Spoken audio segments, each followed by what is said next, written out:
പ്രിയപ്പെട്ട മുരളിക്ക് 1000 തവണ മനസ്സുകൊണ്ട് മറുപടി പറഞ്ഞു കഴിഞ്ഞതാണ്. ഇന്നലെ മുതൽ ഞാൻ തിരഞ്ഞത്, കാത്തിരുന്നത്, ഓർത്തിരുന്നത് എല്ലാം മുരളിയെയാണ്. രാവിലെ വഴിയരികിൽ ഉണ്ടാവണമെന്ന് ആഗ്രഹിച്ചിരുന്നു. ഇതൊക്കെയാണ് പ്രണയമെങ്കിൽ ഒന്നുറപ്പാണ് മുരളി, നീ എനിക്കന്ന് എഴുതി തന്നത് വെറും കത്തായിരുന്നില്ല എന്ന് രേണുക.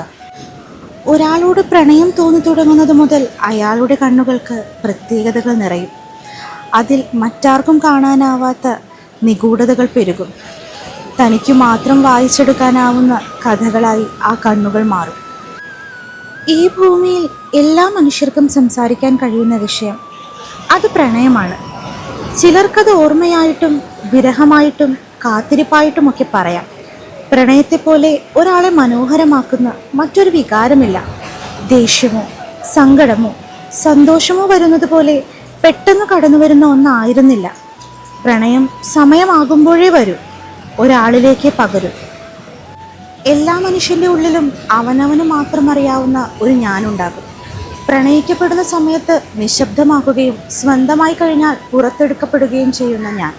അതുവരെ പ്രണയിക്കപ്പെട്ട വ്യക്തി കാണാതെ ഒളിപ്പിച്ചു വച്ച ഞാൻ. അവിടെയാണ് പല പ്രണയങ്ങളും തകർന്നു പോയിട്ടുള്ളത്. നയന വൈദേഹി സുരേഷിൻ്റെ ലാംഗി.